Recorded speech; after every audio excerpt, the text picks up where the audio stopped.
जो फासले पे लगी हुई है उसका अगाव जो सा एक ही बीज है, उधर भी राणा साहब कहते हैं 36 किलो डाला है, इधर भी राणा साहब कहते हैं 36 किलो डाला है।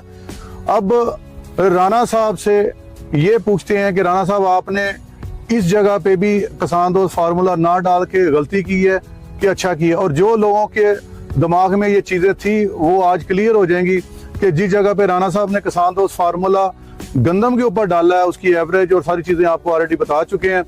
उस जगह की भी वीडियो आपको दिखाएंगे जाके, और फर्क के बारे में राणा साहब डिटेल में बताएंगे कि आइंदा के बाद राणा साहब का लाए अमल क्या होगा।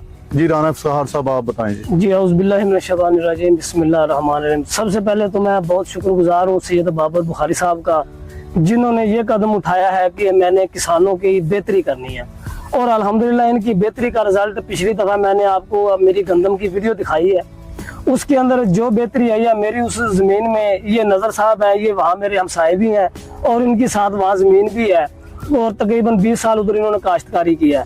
वहाँ मेरी गंदम 18, 19, 20 मन तक जाती थी।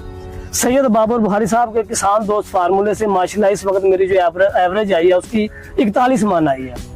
दूसरी चीज़ ये है कि मैंने उसके अंदर किसान दोस्त फार्मूला डाला तो कुछ लोगों ने मुझे ये कहा कि इस फसल के बाद इसमें अब गुंजाइश नहीं है, कोई फसल होगी। इसी तरह ये जो राणा साहब लोग शक डालते हैं ना, तो शक डालते हैं कि ये जो सा ये फार्मूला डलेगा तो फिर ही फसल होगी।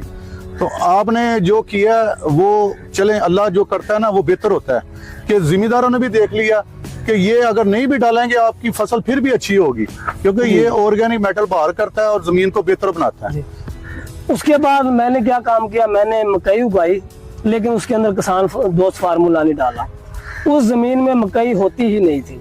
इस दफा उसके अंदर जो माशाल्लाह मकई है ये हमारे यहाँ का सबसे बड़ा रकबा है। इसकी जो जर्मिनेशन है वो आपके सामने है, और उसको मैं अब जाके आपको दिखाऊंगा, उसके अंदर से गुजरा नहीं जाता इतनी